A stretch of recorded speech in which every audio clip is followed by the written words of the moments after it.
ఒక్కొక్క దగ్గర పెద్ద పెద్ద మెజారిటీలతో మర్రి రాజశేఖర రెడ్డి అల్వాలో నిలబడితే మన మల్కాజ్గిరిలో అక్కడ 50,000, ఉప్పల్లో 50,000, సుధీర్ అన్నకు అక్కడ 40,000 ఇట్లా లెక్కలేని మెజారిటీలు ఇచ్చి హైదరాబాద్లో ఏకపక్షంగా మీరు ఓటేసిండ్రు.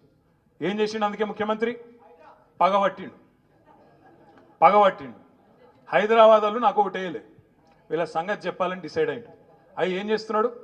హైదరాబాద్లో ఉండే గరీబ్ వాళ్ళు ఎవరైతే మనకు ఓటేసిండ్రో, ఆటో డ్రైవర్లు కావచ్చు, బస్తీలలో ఉండేటోళ్ళు కావచ్చు, వాళ్ళ మీద పగబట్టి ఇలా వాళ్ళు ఎంబడబడ్డాడు. నేను ఒక్క మాట అడుగుతున్నా, దయచేసి ఆలోచన చేయండి.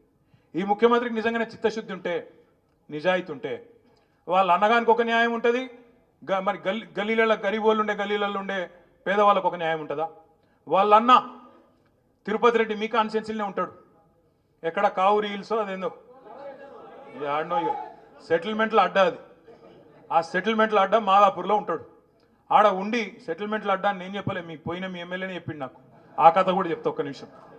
అయితే ఆ దుర్గం చెరువు FTL పరిధిలో తిరుపతి రెడ్డి ఇల్లు కూడా ఉన్నది.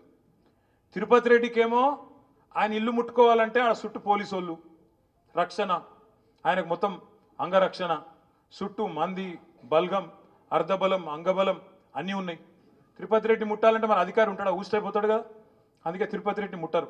ఏం చేస్తారు తిరుపతి రెడ్డికి?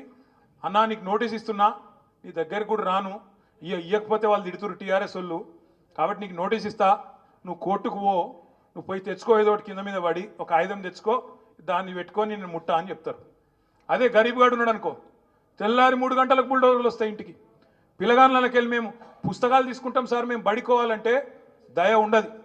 ఆడోళ్ళు మేమరే అన్నం ఉడకబెట్టిన మరి అయ్యా పక్క తీసుకుంటాం, బియ్యం పక్కకు తీసుకుంటామంటే దయ ఉండదు.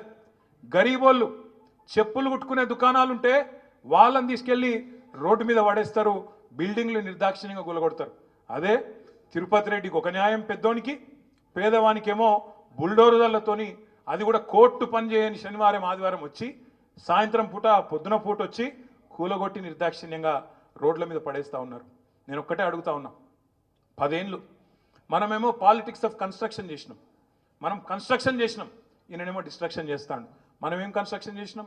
ఇప్పుడు అక్క చెప్పింది, ఒక్క శేర్లింగంపల్లి నియోజకవర్గంలో దాదాపు 10-12 వేల కోట్ల రూపాయలు ఖర్చు పెట్టి వాటర్ ట్యాంకులు కట్టినాం, ఫ్లైఓవర్లు కట్టినాం, అండర్ పాస్లు కట్టినాం, లింక్ రోడ్లు వేసినాం, కొత్త రోడ్లు వేసినాం, అదేవిధంగా ఇండ్లు కట్టినాం, 1 లక్ష డబుల్ బెడ్రూమ్ ఇండ్లు కట్టినాం హైదరాబాద్లో, STPలు కట్టినాం.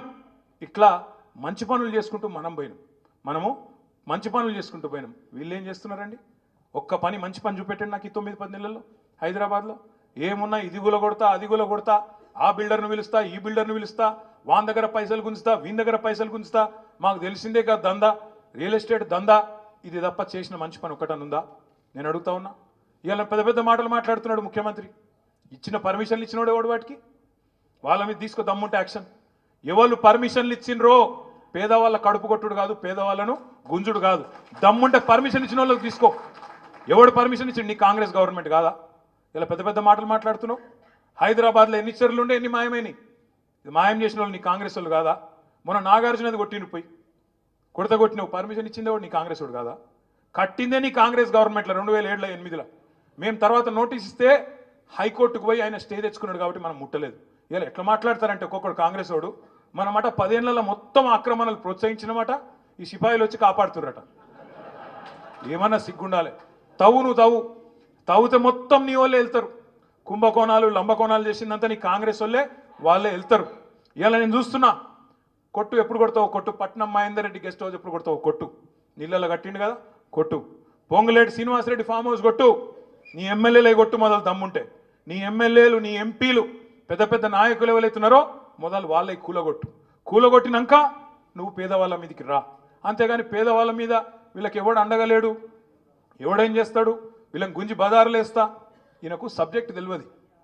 తెలంగాణలో శిఖం పట్టాలని ఉంటాయి, చెర్లల పట్టాలు కూడా ఉంటాయి.